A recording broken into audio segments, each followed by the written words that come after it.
Okay, we're about ready to start. Take my shoes off, get nice and comfy.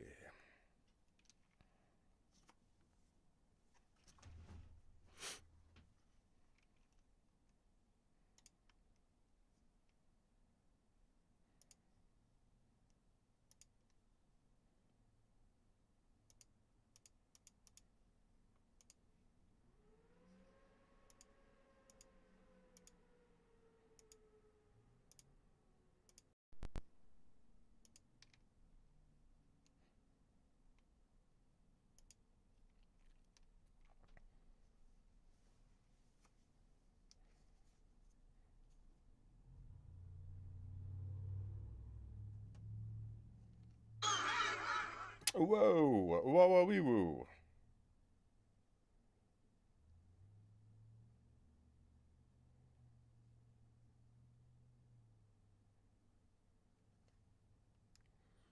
Audio check 1 2 3.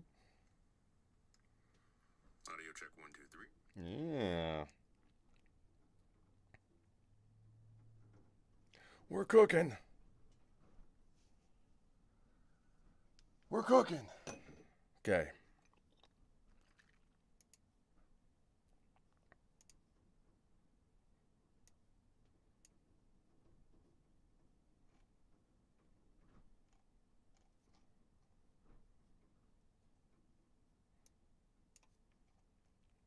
We are on chapter 15 today. We are cooking through this.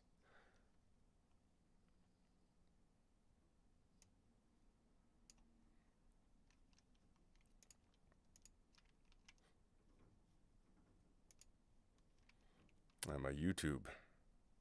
Got my YouTube rush. Hold on, we're bringing up the script here. Okay.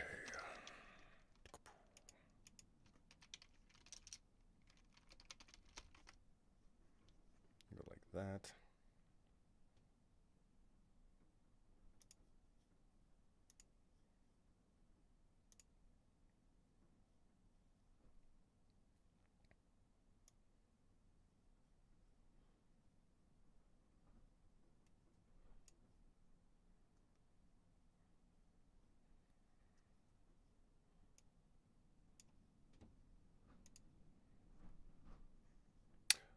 Good golly, Miss Molly.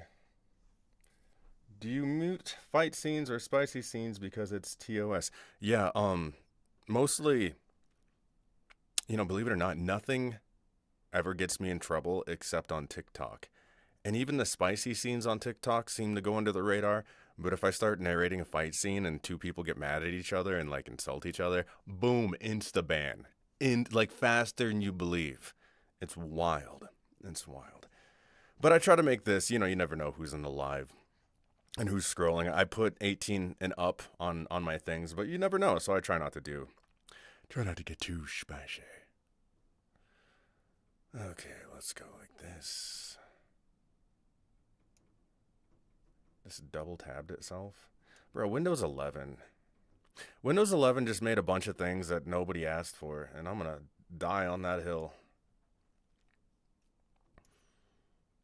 It is fine. It is fine. What's up, Vanilla Road Chick? Levi, what it do? Okay, let's see if we can rock and or roll.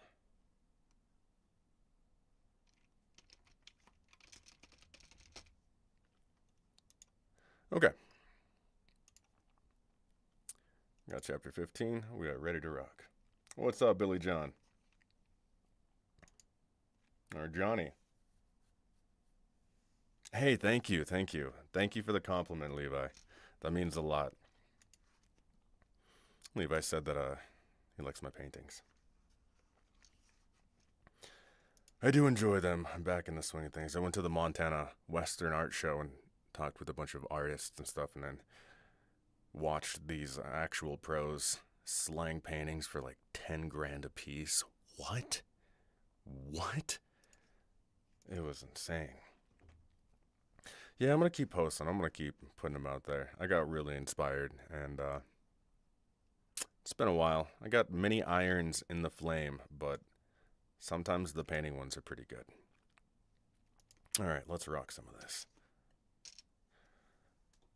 A little bit like that. A little bit like that.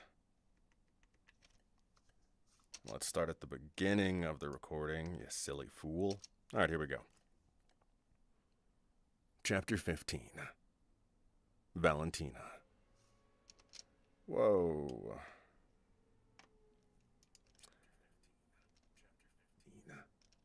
Chapter 15. Valentina. Hudson had broken an oath not only to himself, but to everything he stood for. For me. A part of me wanted to be angry with him, to challenge his reasons for crossing the line. But the larger portion, the girl who'd been wallowing in fear, wanted to thank him. Over and over again. The look in Hudson's eyes was remarkable and very telling. He was unused to being close to anyone. I didn't know why. We hadn't discussed our past relationships. It wasn't necessary. The deluge... Oh my god, I say this all... Deluge. We look it up. We look it up and we learn. First off, it's a severe flood. That's what it is. That's what it is. You should be a voice actor, says Michael Fair on YouTube. Probably should, right? Deluge. Okay. Necessary. Deluge. Now I lost my spot. That's cool. That's the coolest part of the whole thing. Deluge. Necessary. The deluge of emotions and the intensity of his presence were overwhelming in the most delicious way. Just the electric vibrations were enough to keep my mind spiraling. Yet, I'd failed him in a way that had altered the very foundation of his soul. I'd rocked his world unknowingly because I was determined to fight my own battles. Maybe I should feel guilty. Maybe. His anger had surprised me, and his words would haunt me for some time to come. I'd been reckless, thinking about him coming home to an empty house. I hadn't even left a note. I'd just disappeared. Truth be told, and I certainly wasn't ready to admit it, I'd been terrified of the heavy emotions I'd felt about him. They'd caught me off guard, the combination of hunger and almost desperate need, completely unlike me. Instead of adhering to not only his warning, but also his command, I'd run like a scared rabbit. Right into the view of 4 men who'd had every intention of hurting me. Hudson hadn't needed to tell me in gory detail their plans. Whatever he'd done to protect me was something I would never forget. My actions had been selfish and dangerous, something I'd never forgive myself for. He'd become my warrior. You're so fucking beautiful. His words were barely whispered, dark and husky, with his fingers digging into the side of my neck, his thumb gently pressing across my chin. I allowed myself to fall further into the sweet abyss. There was no sense of danger or worry that our passion would be interrupted. I pressed both hands against his chest, the slight moan drawing a smile from his lips. Let's see here. Ahem. Smile from his lips. Drawing a smile from his lips. I look away for 2 seconds and lose everything. Everything? There we go. From his lips. What's up, sweet Grace? Lowering his head. Oops. Smile from his lips. Lowering his head, he captured my mouth as I'd wanted him to kiss me from the moment I'd realized he'd returned. It had been so strange, yet so comforting to walk into his house, knowing that I could rest easy. I felt safe and protected, more resilient than I had before. I'd seen my shadow in the rearview mirror. A man in dark... Oopsies, let's say the right line. Rearview mirror. A man in a dark vehicle following me, ensuring that no one dared try to harm me. He hadn't interfered, keeping his distance a couple of blocks away on the mostly deserted street when I'd picked up my daughter. He'd followed me here, parking close enough that he would know within seconds if I was in distress. His face had been in silhouette, his features hidden by the darkness, but I'd felt just as protected as I did right now. I'd felt a moment of horror in noticing the blood on Hudson's shirt, but the feeling had been quickly replaced with satisfaction. Seeing him standing 2 inches away, wearing nothing but a towel, had rekindled the breathtaking and freeing feeling of being so close to him. He was a powerful man, capable of demanding respect with nothing more than the look in his eyes. Sweet Grace, thank you for the follow. I appreciate that. Hey, Megan. His eyes. Yet, at this moment, his expression was one of raging desire. Perhaps another taste of the forbidden was exactly what we both needed. The kiss was sweet at first. Perhaps Hudson was fearful he would damage me. There was something entirely different than either time before. The kiss sharing a meaning with life and happiness instead of merely lust. Yet, we both felt that as well. His hold was breathlessly possessive, keeping me crushed against the heat of his body while he explored my mouth. Even the way his tongue dominated mine was more powerful than the night before. Perhaps he believed he owned at least a small part of me. If only just for tonight. That's exactly what I wanted. The heat building between us was explosive, and my core was on fire. Every inch of me tingled. I continued shuddering in his hold and rolled my hand over his shoulder. Seeing the damage to his face had been heartbreaking.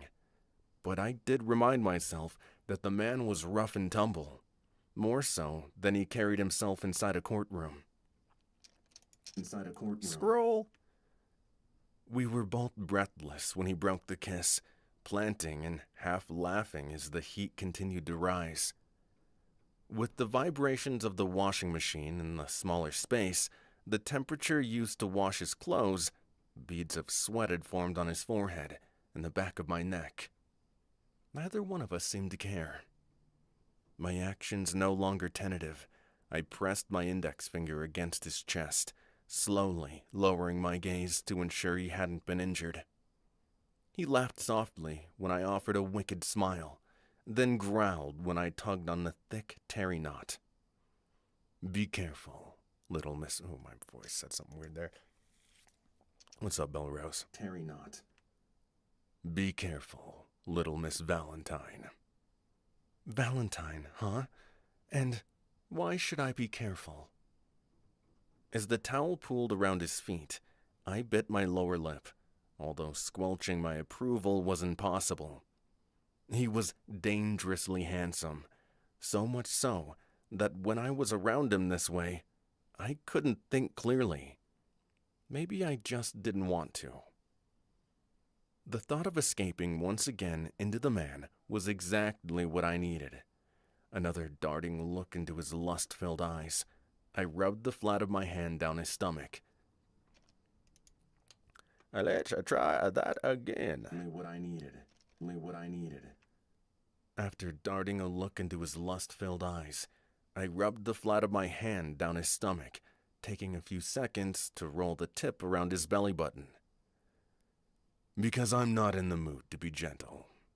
Not tonight. Oops, fuck. Gentle. Not after tonight. Not after. Tilting my head, I could feel the wickedness of my smile increasing, just like the temperature in the room. Teasing him could become a pleasurable pastime. I brushed the tip of my finger across the sensitive slit in his... We're going to have to mute a little bit, everybody. A little bit of mute here and there. Yeah.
Tilly, Tilly, welcome. Thank you for sharing the live. We are balls deep in the spice. I'll be back though. We'll be back.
Well, I'm not gonna lie, we laid that one down. Ooh-wee.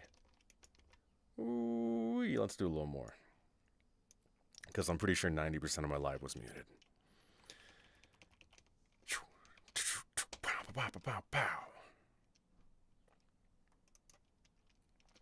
Okay.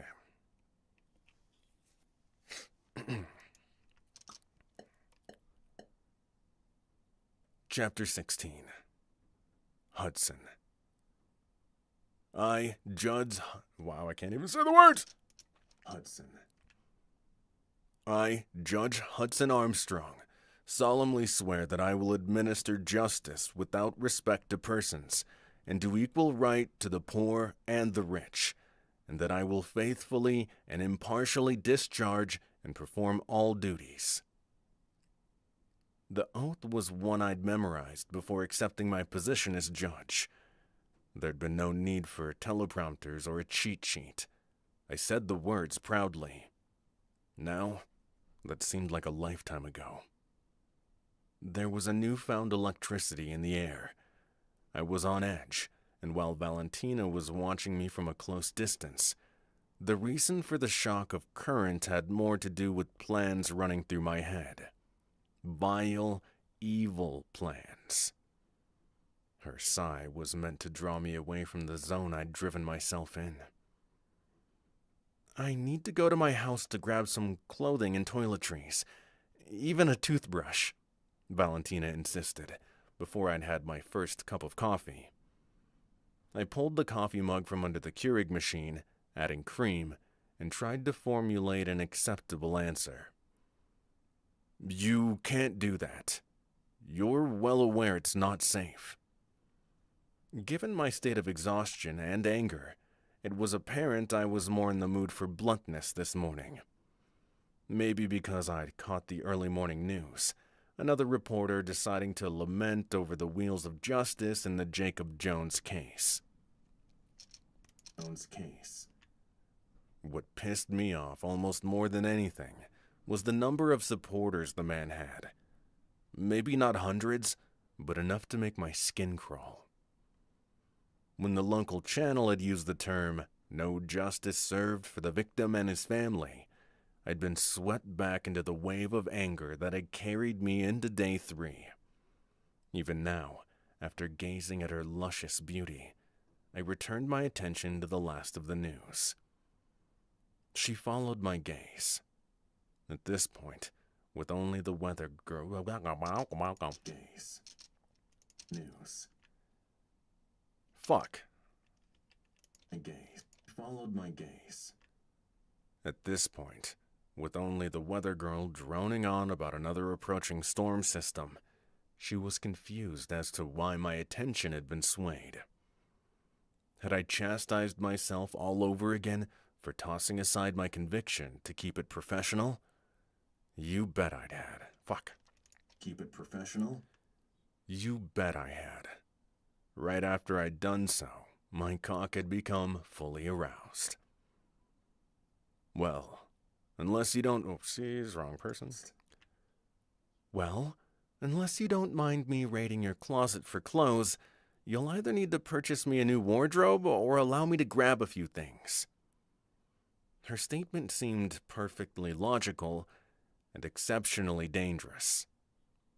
I glanced at her over the mug of coffee. First of all, I'm not certain I'd mind seeing you in my shirts. Second, while I'm not a decent shopper, I know your size. You do, huh? When I held out my hands, drawing an hourglass figure with them. Huh? When I held out... Fuck. Huh? When I held my hands out, drawing an hourglass figure with them, she blushed, followed by her eyes lighting up when she laughed. The reaction pulled me in, as did everything else about her. Every smile, every laugh, every brush of her hand through her long hair. The night before had been yet another sleep drop of... Fuck! Hair. The night before had been yet another steep drop into pure sin, but I'd loved every moment. Who knew I had a kinky side to me? crap. There I went again, avoiding the elephant in the room. Keeping her safe was my job, not playing house. I was teasing about you buying me clothes. I already told you I don't take charity from anyone. Plus, I have Bella to think about. Is there any way we can drop by just for 10 minutes? I can pack a bag like nobody's business. Feigning indignation, I threw up my hands. All right, you've worn me down, but you're not going by yourself. Do you hear me? When her eyes shifted toward the television, a frown on her face, I noticed Jacob's picture had appeared on the screen once again. The news crew was going above and beyond their duty to inform, or in this case, warn the public of his release. Leaning over, I turned it off. You don't need to see that, I told her. Maybe I do. Maybe that's exactly what I need right now. Her gaze remained on the dark screen for a few seconds before lifting. You know what's funny? I managed to block out his face. All these months, with every vision, I wasn't seeing him. Just his eyes. His eyes are something His eyes are something I'll never forget. Pulling her closer, I lifted her chin with a single finger. You're safe here, okay? I'm going to keep you that way, which is why you're not going off half-cocked and head to your apartment by yourself. She offered a salute while wearing the wicked grin I knew she She offered a salute while wearing the wicked grin she knew I adored. Thankfully, the haze I'd seen in her eyes began to fade. Yes, sir. I wouldn't think of disobeying you, sir. Or maybe I should say... Began to fade. Yes, sir. I wouldn't think of disobeying you, sir. Or maybe I should say, Judge, since I am the kind of girl who follows the letter of the law. For about 1,000,000 reasons, her teasing statement brought a tightness to my chest. She still hadn't asked any direct questions about what I'd done the night before. Maybe that was for the best. She'd been right to be concerned about the list being leaked. What good would it do? What good would it do? What good would it do to unnecessarily worry her? I have court today. 2 pain-in-the-ass cases. Then I have a meeting. After I'm finished, we'll head to your apartment. Fair enough. I also called in a favor with the police officer I've worked with over the years. He had a couple days off. I asked him to work off duty, keeping watch in the house while I'm gone today. When her brow furrowed, I had a feeling she was going to object vehemently. Fuck! While I'm gone today. Vehemently? Fuck! Brain? Vehemently! Yeah, I was fucking close. I was close. Jesus. While I'm gone today. When her brow furrowed, I had a feeling she was going to object vehemently. Instead, the corners of her mouth upturned into a smile. What's wrong, big boy? You don't trust me? You think I'm going to escape again? With a light brush of my fingers through a strand of hair, I gave her a stern look. I wouldn't put anything past you. Laughing, she punched me in the stomach playfully. You are an incorrigible man. Do you really think that's necessary? Oopsies. Corrigible man. Do you really think it's necessary? I believe in taking every precaution. He won't be intrusive. You won't notice him, and neither will Bella. Just humor me on this and don't give him a hard time. Would I do that? Yes, you would. I know you too well already.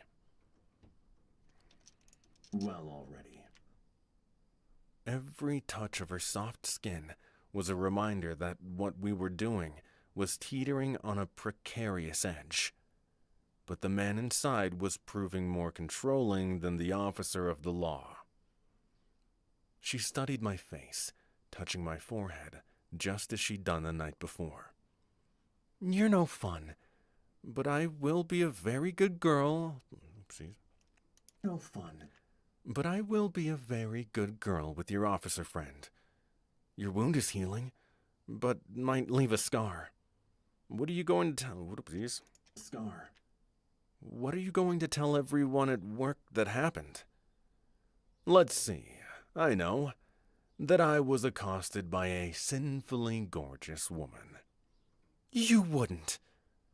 My grin was meant to ease the tension. "You really don't know me that well." "Maybe that needs to change. If you're a good boy and don't go around beating everyone up."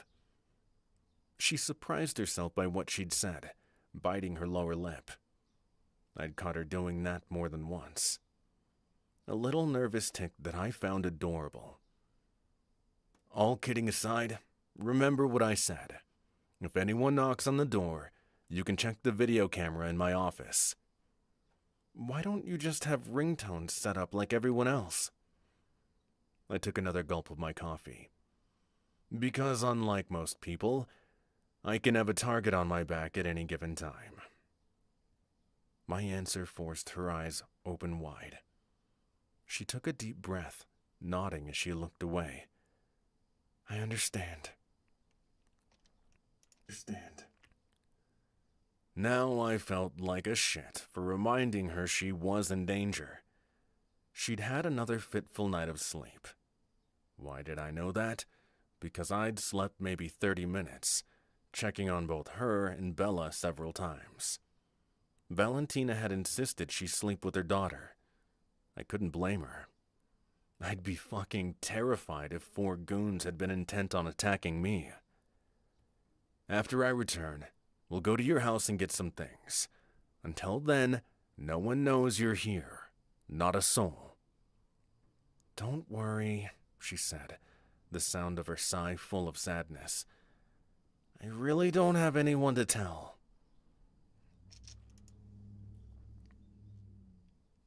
One to tell. Seconds later, a spark returned. To tell. Seconds later, a spark returned, mischievous in nature. "What if I don't obey you? Remind me again?" My reaction was to reach out and grab her, which was completely out of character for me. I'd been called many creative things by the few women I dated in my life, including stodgy and self-serving. They had good reason. I'd never tried to be playful with any of them. Had good reason. I'd never tried to be playful with any of them. Then I'm afraid you're going to learn all about various acts of punishment. All right, that's a scene break. We're going to call it there today. And thank you. Thank you all who remained. We done did it. Sorry most of it was muted, but it is what